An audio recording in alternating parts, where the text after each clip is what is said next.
Hi folks, Ryan Honeyman here from Lift Economy. Many folks have come to us over the last 10 years and asked, how do I get more involved in creating an economy that works for the benefit of all life? They also ask, what skills and experiences do I need to help make this transition? So 3 years ago, we created something called the Next Economy MBA to help address this and similar questions. Lift Economy's Next Economy MBA is an online course that's designed for entrepreneurs, aspiring entrepreneurs, students, recent graduates, employees, and folks who want to learn more about transformational Next Economy strategies and businesses. Join the growing alumni network of nearly 250 alumni who've gone through this program and learned essential skills and hopefully built lifelong relationships for catalyzing businesses in the emergent and regenerative economy. So we encourage you to check out our course. You can go to lifteconomy.com/MBA. The next course, Cohort 7, starts on September 21st, 2021. So once again, go to www.lifteconomy.com/MBA. And now, on with the show.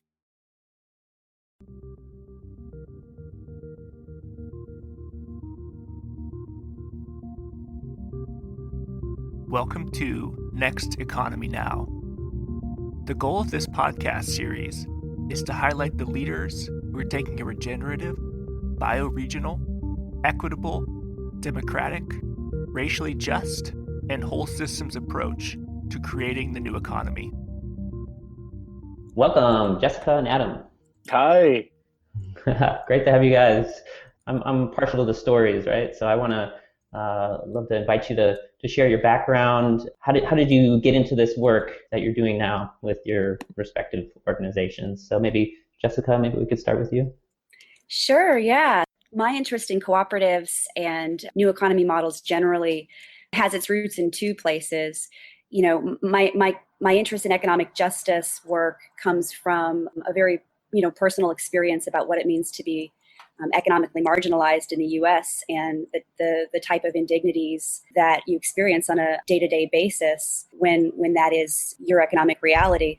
And so, I've been fortunate and privileged to, be able to be in a position to get an education and to develop, skills. But because of my personal background, there's really nothing else that I could imagine doing with that privilege than, working to create conditions where other people don't have to experience that. My interest in employee ownership comes out of a lot of trial and error. I spent my 20s dabbling in every good cause that would have me and finding a lot of dead ends and finding a lot of times that I was hitting a wall because we weren't doing anything to fundamentally address the root causes of some of the social conditions that we were trying to fix. And to me, ownership really gets at that root cause. And so that's why I'm in this work. And can you share a little bit about your organization? Great, yeah. So I work for a nonprofit called the Democracy Collaborative. I think it's fair to describe us as a new economy focused group.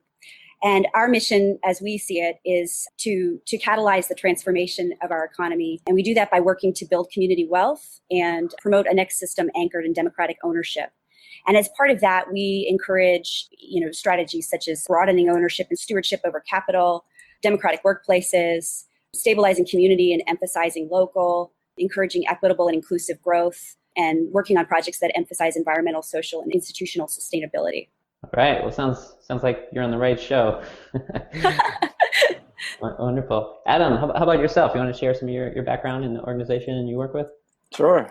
So, I grew up in a silver mining town that had been, out of production for about 100 years and managed to get into college. And after that, spent time as a community organizer working with education, then as a political organizer working on voter registration and some of the presidential elections. And then as a union organizer with some statewide and smaller campaigns. And it was the thing that really kind of came back to me was that the participation of members in the models I was working for wasn't something that excited me or them. And that's where I came back to cooperatives and worker cooperatives specifically to have a real voice and, people have a say in their own economic destiny. And I happened to learn about worker co-ops at UMass Amherst through Julie Graham. And we saw a bunch of co-ops. We visited them. We had internships with them. And I remember Collective Copies. And later on, I got a job with Collective Copies, and that really moved me to think about what are worker cooperatives doing together to face the issues that they have. And a lot of them are similar. And that goes right into what VOC is. The Valley Alliance of Worker Cooperatives is a co-op of worker co-ops that is really meant to serve members. And they do that through being a resource and venue for people to share their issues and their goals. We also do educational programs inside for new members and new co-ops, or externally through our certificate in cooperative enterprise at UMass. We have some small legislative engagement work we're doing. We work with conversions. We've supported 6 conversions in the past 8 years. And then we have the InterCoOperative Development Fund, which I think we'll talk about a little bit later, but that's where we sort of modeled a little bit after some international models with the Emilia-Romagna region in Italy. Oh, wonderful. Wow. Well, again, thanks for both of you being here, and it's a pleasure. I just love it when I reached out to Jessica about having her on. She said, "Well, I would love to have Adam on because he has a very different perspective and approach to co-op development." So really appreciate you, Jessica, for bringing in that kind of diversity and counterpoint. And I'd love to maybe pull some of that out a little bit and hear, let's maybe contrast, what you're up to at Democracy Collaborative and what's unique about that, and then contrast that with what's happening at the Valley Alliance. Mm-hmm. Sure. Great. Yeah. So, Adam, if it's all right, I would start by, maybe just highlighting what the Valley Alliance and the Democracy Collaborative and most of the groups working in this space do agree on. I think both our organizations define a problem the same way, and we see ourselves as aligned around a similar challenge. And that challenge is that the current system doesn't work for everyone, and it's not producing the types of outcomes that we want to see. And economic, environmental, and social challenges are mounting all around us as a result of that. And so, the need for change, it has moved beyond, what incremental solutions are able to tackle, and suggests that we need, solutions that get at a more, fundamental and systemic level.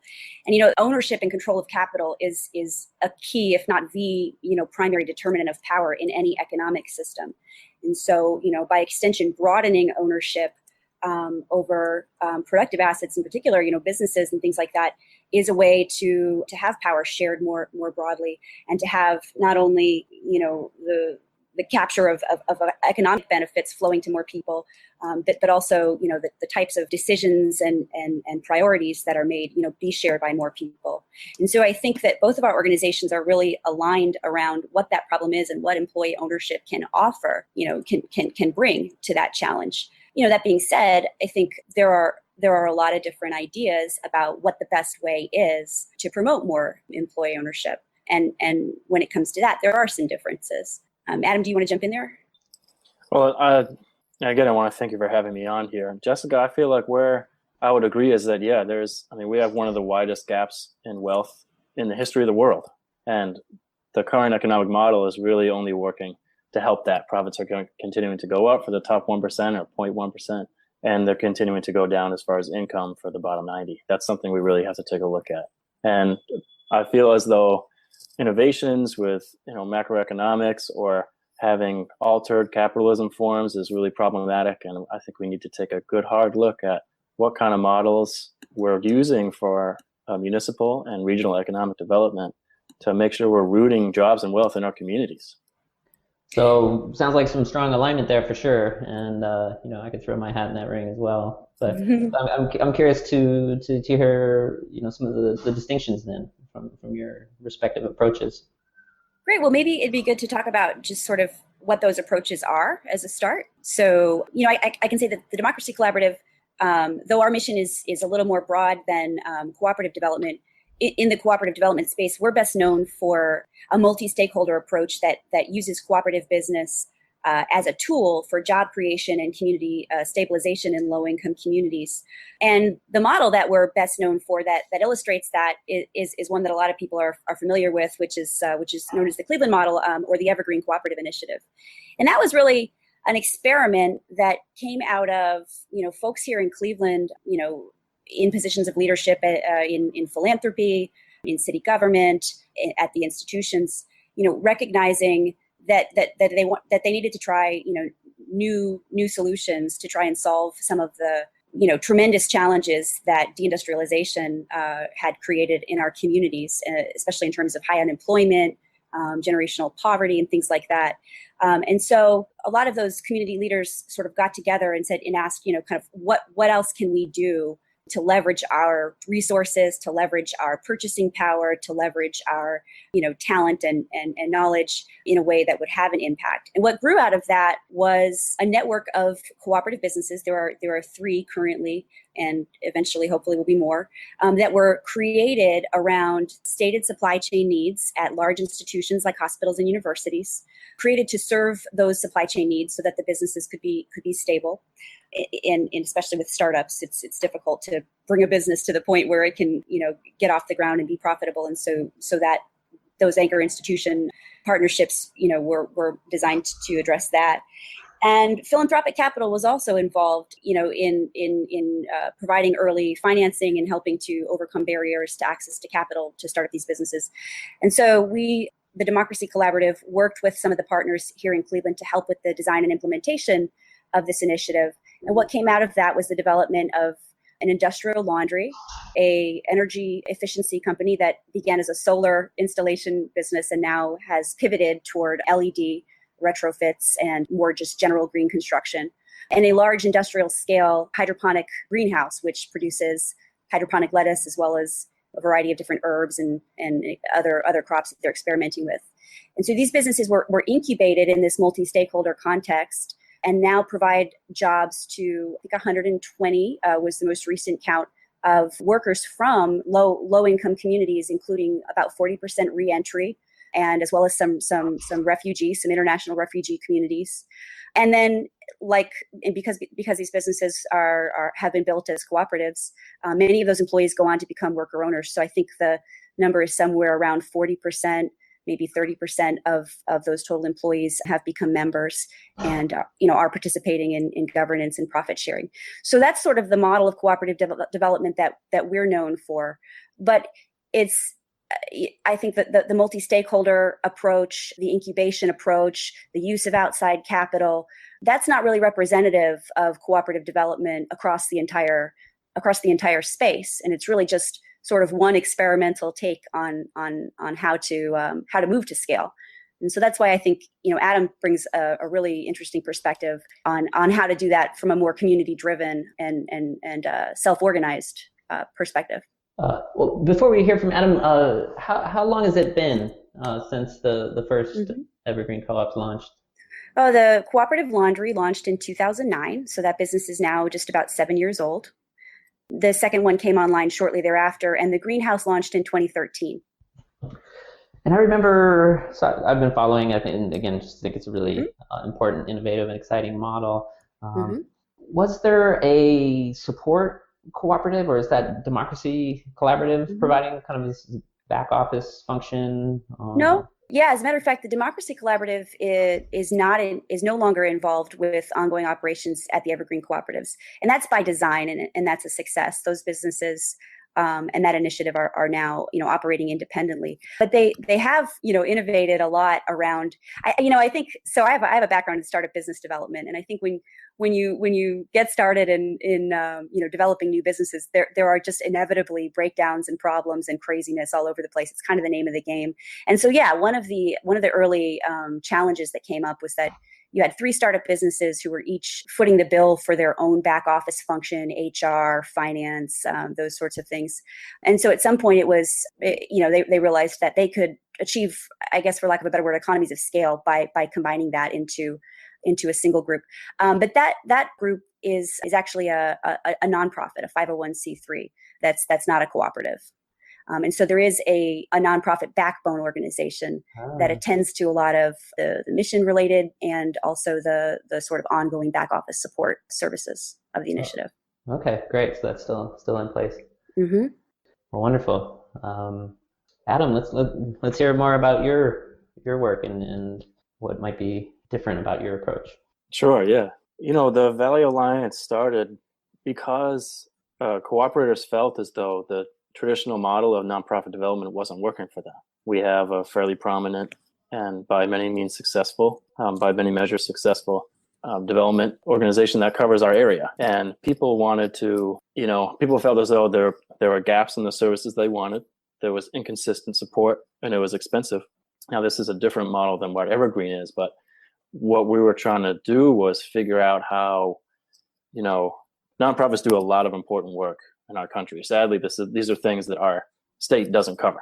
Our nation state does not cover a lot of things like whether it's needle exchanges, hospitals, a lot of educational programs. These things are really important.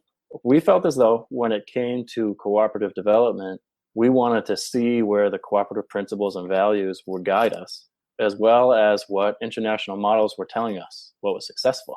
People talk about Mondragon and people talk about Emilia-Romagna and even Quebec or France. And they founded meso-level cooperatives where individual co-ops had a say in what their development and what the education and the funding was going to be for their co-ops. And they happen to also be the largest cooperative complexes in the world with the most success, highest standards of living, started in a fascist country. With, Mondragon, they were being bombed by their own army. These are places where they had to survive. And what we wanted to do is try to figure out what social inventions they had that we could apply here. And I remember, in fact, was talking with Jessica earlier, when we were talking about putting this together, everybody said we couldn't do it. You can only do that in Spain. You can only do that in Italy. And they wake up as cooperators. They're born that way. Well, when visiting Mondragon, I brought up that perspective. They were talking about how hard they work, the sociology programs, the education. And I said, well, everyone in America thinks you all just kind of get up and start working together. Like you can't help but agree. And, their thought was that's you not holding yourself accountable to your own principles. Mm. And we really kind of took that to heart. And when we were forming our organization, we wanted co-ops as close to the issues as we could get. So we have a member board. We've got co-ops that direct the entity, and me as executive director, I just listen to them. And we've been formalized for about 8 years now. And so it's a different kind of development. And we also don't reflect typical cooperative development in the United States. I would say neither of our models do per se. Mm. And what's interesting is that there aren't a lot of worker cooperative developers that can get fired by their constituents. And I'm one. And I'm only one part of this whole organization. The credit is all about what member co-ops have done, have stepped up to, have opted to pay for. And I think our track record just speaks for itself. Well, one thing I wanted to hear more, you mentioned earlier, is the InterCoOp Development Fund. Can you tell us more about that? Absolutely. And that comes straight out of our studies of Emilia-Romagna, which Urban Kroll, now of the Neighboring Food Co-op Association, was a big part of, where we try to, again, take a look at what was working. And in talking to a lot of people about these things since, we feel as though it's been true that if the funds are coming from cooperatives, well, let me kind of start with what we found, which is in 1994, cooperatives went to the government of Italy and said, hey, if you want to be a co-op in Italy, it means you have to contribute to the movement that's created your opportunity. What that meant to them was 3% of their surplus went into a fund that then went to develop cooperatives. And you can choose the leftist fund, you can choose the Catholic one, you can choose the centrist one. It's apolitical, it doesn't matter. What really mattered was that co-ops and their fingerprints was on those funds. And they're extremely productive. They have very high growth rates. The social cooperatives that have taken over Italy is among the fastest growing models that they have of cooperatives that we have in the world. So what we did in VOC was to say in our membership agreement, if you want to be a member, 5% of your surplus goes into a fund that's owned by VOC itself. Since then, we've made a couple of loans, and they've been loans that no one else wanted to make. We're fortunate to live in an area where there's the Cooperative Fund of New England, there's Shared Capital Cooperative, people who are really smart, really good at lending money to co-ops, but sometimes it's too risky. And we felt as though there was room to make loans that made sense that were also risky. And we've been active in that since then. So I'm curious, how does the decision making work? I imagine if you asked all your membership organizations, anybody needs some extra capital or resources, raising their hands. And I think this also just gets to some of the basic dynamics of working in cooperatives and also some of the maybe limited outside perception of just not understanding how such a thing could work out, because of course everybody's going to want to grab the money for themselves. So curious how this actually plays out for you. Well, I mean, you're citing an oft-quoted, since the Fabian socialists of the late 1800s, they've been saying workers would pay themselves out of a job.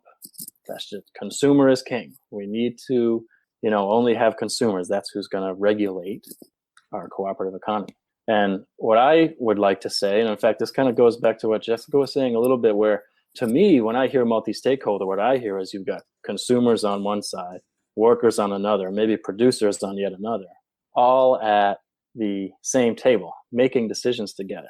That's what I want. That's what we're all working for. Mm-hmm. And what I feel as though, I think to try to step back from a silver bullet mentality, it's going to take working together across sectors and to be strong in our identities and moving forward. Yeah, well, thank you, Adam. And I'll build on that by saying, agreeing that we need a plurality of solutions, right? So that's not just that we figured it out. Oh, they're in Massachusetts, they got it all covered, and we just have to do like that.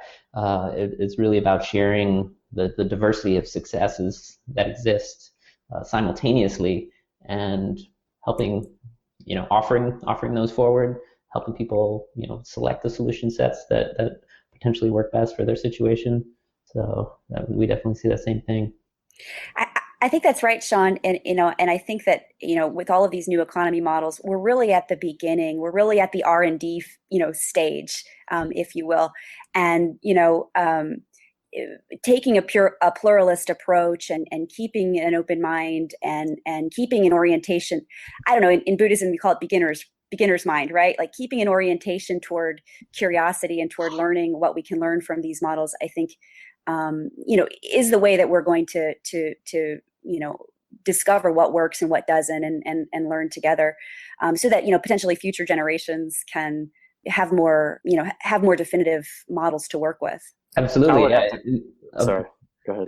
Just to finish the thought, even to build on it, we call this podcast Next Economy Now, because we feel there's actually abundant solutions in place around the world. They're just not very well known. So we're kind of taking the position that we just need to share these out. Of course, we'll continue to develop and evolve, and there's room for more of that too.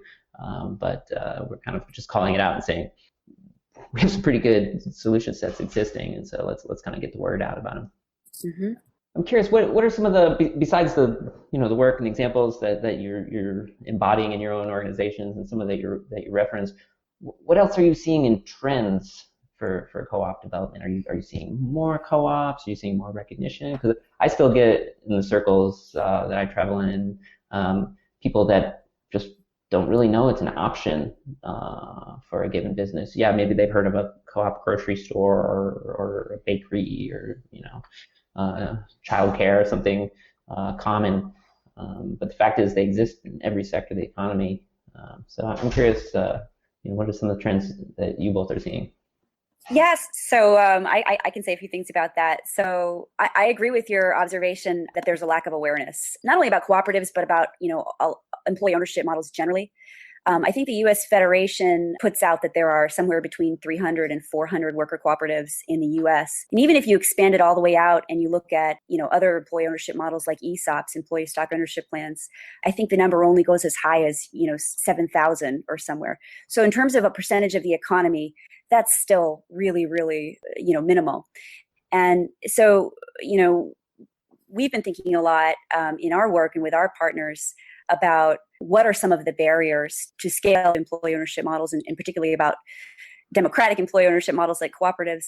And I think awareness is really key. I think there's a very strong and passionate, and growing group of enthusiasts who believe in this. And I think models like Evergreen that are sort of planting a flag and that are very visible have done a lot to raise awareness in the mainstream and to inspire interest in these models. But by and large, there's a lot of work to be done. Adam? Yeah, I feel like, again, one of the trends that we saw as a system was that despite international models and, decades of experience, there was a lot of dependency on nonprofit models to get development going and to continue it now that it's been 15 years since the federation was started. What we wanted to do was to say, can we start an engine? First of all, can we have cooperatives enter the dialogue? And I don't mean people representing cooperatives. I don't mean someone who's at a board of another organization. I mean cooperators whose livelihood depends on their co-op, up and talking about what these models are and what they mean to them. And then can we sort of develop a set of leadership that communicates those goals and needs to our larger organizations. So Vox sought to take some of the thoughts of worker cooperatives to a meso-level organization that then did all these other things, engaged national leadership, talked to the federation, talked cross-sector. We're working so closely with food co-ops, I never thought we would out here in Western Mass. It was just something that was kind of beyond my understanding, and thank you to the NFCA for being so great to us. But, what I think that where I would like to see the trend go is having the voice continue to be coming from cooperators.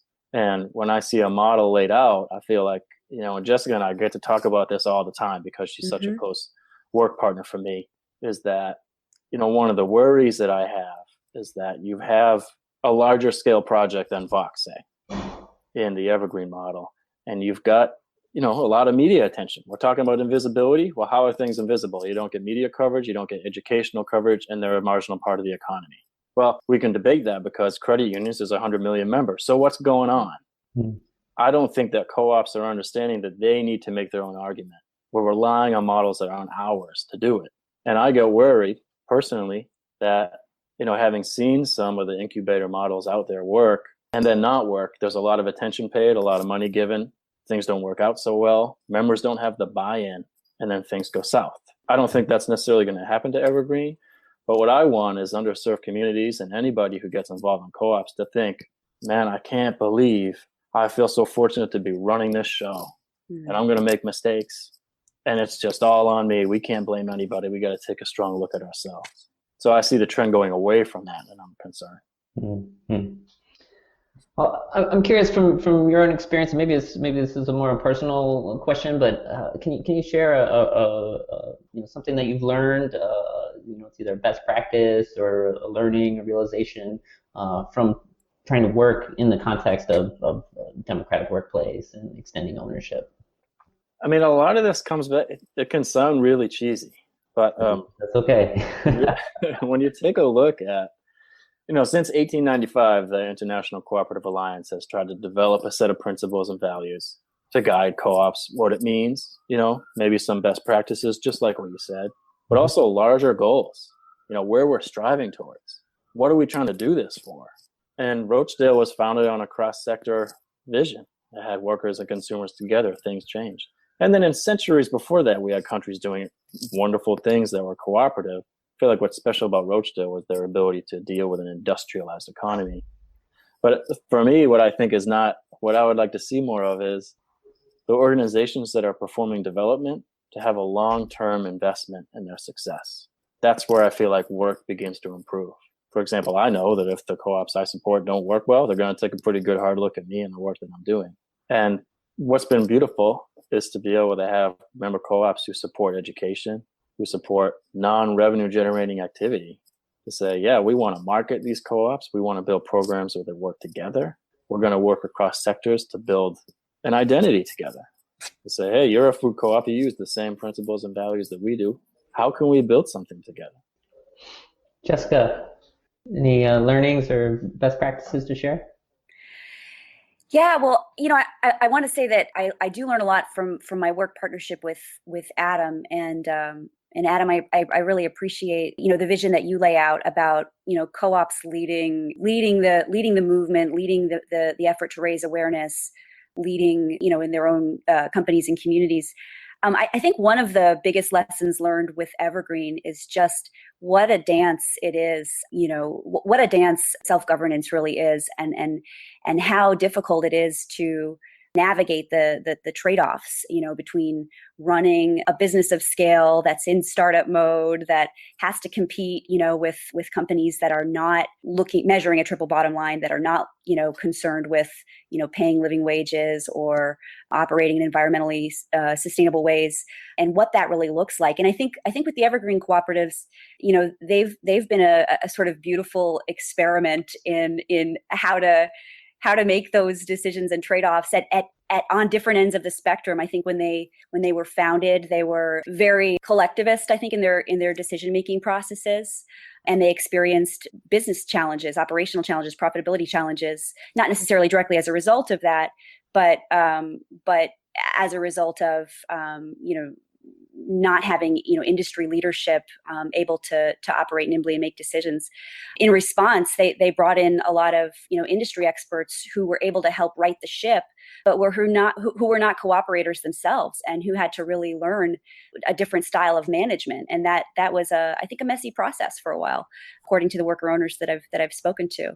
And now things have started to settle back toward a happy center. So at the Evergreen Cooperative Laundry, which is right now the most profitable and stable of the three businesses, the employee participation has really blossomed in some very meaningful ways over the last year. For the first time in the March member meeting, the workers at Evergreen Laundry were able to vote as to whether or not to renew the contract of their manager, of their CEO, who is not himself a member and isn't eligible, and they made the decision to renew that contract. But anyway, the thing was, it was kind of beautiful to see the initial vision of participatory management beginning to come into fruition into the right way. So I think that incubated models like Evergreen could learn a lot from the decades and even centuries of history that have gone into best practices development. And I guess the biggest takeaway, though, is just it's hard stuff. This is not easy, and there aren't a lot of easy answers. So, well, on that note, kind of the other side of the best practice question is what are some of the big challenges that we're up against? Oh, you want to ask us? Well, not all of them, but I was fortunate enough to be part of a small group that wrote a book called Building Co-op Power. And one of the things we focused on was that there is a strong invisibility, let's say, a profound invisibility of our model about co-ops. And a lot of people who are part of them don't even know. Mm-hmm. So when you're talking about professional support, whether it's legal or accounting or group process, mm-hmm. there's no context for people to understand what it means to be in a cooperative. Mm-hmm. And it's not like we're taught this in like middle school or high school or anything like that. These are not part of our societal programming. So I feel like one of the things that we're trying to do in VOC is to say, if you want to work with us, this is kind of, we're so focused and excited about trying to go as close to co-op as we can. To go back to what Jessica is kind of saying, like as far as scale, we might have an interesting interpretation of scale. Because, so to me, what is scale? Do we just want a large co-op where there's thousands of members and let's say an unrefined process of participation? Is that what we're going for? Or are we trying to have more of a context, more of a texture, more of a set of relationships across businesses that's going to experience and handle economic changes, shifts and trends of business, industry, entertainment, retail? And for me, I would rather have something that's not in the too big to fail realm. Not that Evergreen is like that. There's, both of our organizations are small at largest. But that's one of the big ones. I feel like co-ops aren't owning their identity. It's one of the best models there are in the world to handle how we're going to make choices about our housing, our food, our farms, and our jobs. And we're not owning that. We're not owning the story, the beauty of it. I feel like we need to really be strong on that. Wonderful. Jessica, what do you see as big problems? Yeah, I laughed when you asked that question too, because it's sort of like where do you begin? I as I mentioned, I've got some experience in startup business investing and in startup business development, and even when you're not trying to do a socially responsible business or an employee-owned business, business development is just really, really, really, really hard. Raising funds is really hard. Competing in the marketplace is really, really hard. And so when you bring, to that context, a company that is, concerned with process, that has, goals beyond, simply, profitability and surviving, it's a big, project to manage, and it's a huge challenge. And I see a lot of interest in cooperatives and cooperative development throughout the country, among the traditional, nonprofit, or political left. And a lot of times, in those sectors, there's a lack of industry and business development knowledge that really, I think, hinders, progress. And likewise, on the other side, this model is so, or these models rather, are so well established and have demonstrated impact on, productivity and sustainability of business operations, and yet the business community is almost entirely unaware. So I guess the biggest challenge for me is kind of sorting through the Tower of Babel and bringing together kind of the strange bedfellows that are required to work in partnership if we're going to move from 300 and 400 cooperatives and 7,000 employee-owned businesses to any sort of significant and meaningful part of the economy. So it's a big challenge. Yes, we will need some wide-scale cooperation across sectors for sure. Well, on that note, I mean, what do you see for the future, 25, 50, 100-year vision, and what role might co-ops play? Adam, do you have thoughts on that? Well, I can start. Sure. I feel what I see are a lot of people who are unhappy with the existing system and what it's been offering them, and having a new energy to see what another model can do. And what I would like to see is that cooperatives, especially worker cooperatives, as that's the closest sector that I work in, that's the one closest to me, act with open arms, open hearts, and strong commitments to each other to build resource pools to change our economy, to really have the kind of input, the democratic process, and the shared resource pools we need to improve each other's lives, to improve the access to decent things like maybe healthcare, housing, jobs, and food, to make sure that we're acting in cohesion with each other, in harmony with the environment, and to try to have this whole economy be based on what people want to do, not what's most profitable, and having all of our investments and all the time we spent developing these organizations go by the wayside because a trend changed in another country. So what I see is people acting together with unity around the cooperative model and changing our societies like they have in other countries. Is that the 25-year version or the 500-year version? Yeah, maybe I'm bad with it. No, I think it's going to be soon. Like, I really feel as though there's enough traction across cooperatives. Maybe this is just a regional bias I have, but people seeing how they can get farther faster together across sectors, and where we can have achieve density in a certain model, we can do that with another model or another industry or another type of business. So I would say that's maybe between 25 and 50. Would that make sense? I like it. Jessica, what do you think? Yeah, so I agree with that, and I'll say two things. One, I think that we are kind of at a key point in history where we really stand before two potential paths. The trends that we're seeing with widening inequality, impact on the environment, et cetera, I don't expect those to reverse if we keep doing things in the same ways. I think on one hand, we have an opportunity now because we stand on decades of work, because we have demographic factors in our favor. We have an opportunity to choose a different way of organizing ourselves and our work and our labor. And also, it would be very easy to miss this opportunity and to continue with status quo models that aren't producing the right outcomes. So I want to look back on this point in time as, the prehistory to the revolution. I want to look back on this point in time as sort of the spark that lit the fire, of sustainable change. And whether that's a 20 or 30 or 50-year goal, I'm not sure. I've been proud to be, involved with some analysis recently looking at, what is an achievable goal for the future, and what are the barriers to scale, and what solutions can we design, specifically to address those strategies. There's a group of us that's been tossing around an audacious goal, 50 by 50, meaning 50 million employee owners by 2050. And it seems to have a nice ring to it. And I'd like to be a part of thinking through what it might take to achieve that. So I think, yeah, if the sector, is smart about it, if as Adam points out, if principles are emphasized and meaningful change is built into the system, then maybe one day in 2050 or beyond, we might look back on this time, as the catalytic moment. And I hope we do. Wonderful. I love it. Let's go. 50 by 50. I'm in. Woo!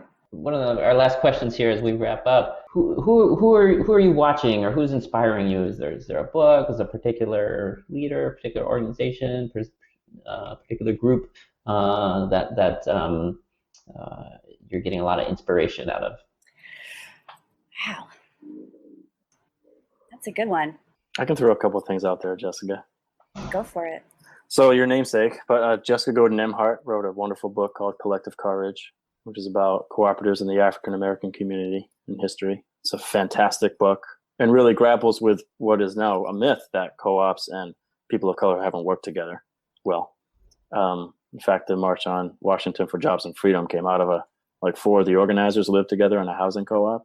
A. Philip Randolph. I mean, it's just beautiful. Bayard Rusta and A. Philip Randolph are in the same housing co-op. So that's a wonderful book. I feel like Jessica is a living, like a wonderful, beautiful resource, and she's so friendly. That's definitely one person. I don't know, Jessica, if you have someone you want to put in there. Yeah, in the co-op and employee ownership space, I'm not sure. I think I know a lot of my peers, as well as I, draw a lot of inspiration from social movements that have been successful in the past. Personally, I also draw inspiration from, examples of innovations and industry transformations. I mean, even something like, just looking at how we've moved from technology, as a nascent concept and a fringe thing to how ubiquitous it is now, and what can we study and learn from, other large scale, systemic innovations like that to inform, how we can do our work in a more impactful way. So, yeah, I guess maybe my approach is just to adopt that curiosity and that beginner's mind, to all of the world around us, and to draw inspiration from that.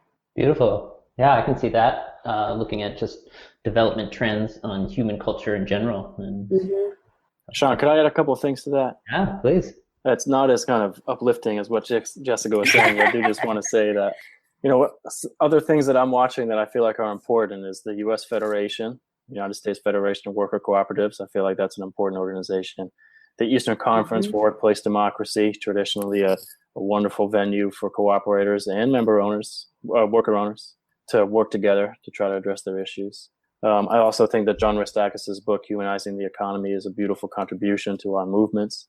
And, I feel like it's been great to have people like you, Sean, who have an interest and follow through to give us an opportunity to talk about our models. And I'm really excited about what the future holds. Lastly, I would say that, and I'm a recently enrolled student, so I'm kind of excited right now. Maybe this is a time bias, but the Sobey Business School's St. Mary's University Cooperative Management Education Program in Halifax, Canada is a fantastic resource for people to see. And it's a great place to go and learn about co-ops from kind of head to toe, history, culture, and everything. Wow. I thought you said you weren't going to say anything inspiring. It wasn't as moving as yours. It's factual. Try to stop him. Try to stop him. This guy's full of solutions. I love it. And I'll have it be known, I'm not just a sideline supporter of cooperatives. I'm a worker owner myself. Fantastic. For, 18 years, something like that. So this is my second worker-owned cooperative, Lift Economy. This is fantastic. Yeah. So I'm just going to let that out of there. Just going to drop that bomb on the way out. It's not bomb. It's the way of life, right? I've been doing it since that's wonderful. So, but yeah, I wanted to slide that in. Well, Really appreciate both you being here. Want to offer you just on the way out, any final thoughts to share, and also any calls to action, any supports needed, and how can people get in touch with you or your organizations? So the Democracy Collaborative has a great website resource that I'd love to share with you, which is found at community-wealth.org. And on there, you can find just a wealth of information, video, media, links to great projects across the country on not just employee ownership and cooperatives, but the whole universe of new economy activity that we follow and find interesting. So I would invite anybody who's either new to this stuff or hoping to develop more depth to visit us there and to engage with us through that resource. Great. Adam? Yeah, you can find the Valley Alliance of Worker Cooperatives on the web, valleyworker.coop. You can find us on Facebook and Twitter too, and find out about our activities. And you can also email me or anyone, but it's adam@valleyworker.coop with any questions or thoughts. And, it just leads me to say thank you so much to both of you. And I really appreciate the opportunity, Jessica, to be able to talk to you about these things as people who work in kind of different venues. And it's just been a wonderful experience to share together and learn from each other. Indeed, it's my pleasure. Next Economy Now is a production of Lift Economy. To listen to all of our episodes, go to lifteconomy.com/podcast. That's LIFT economy.com/podcast. You can also sign up for our monthly newsletter at lifteconomy.com/newsletter. Please also rate and review our podcast on iTunes, Spotify, Stitcher, or wherever you get your podcasts. Thanks for listening.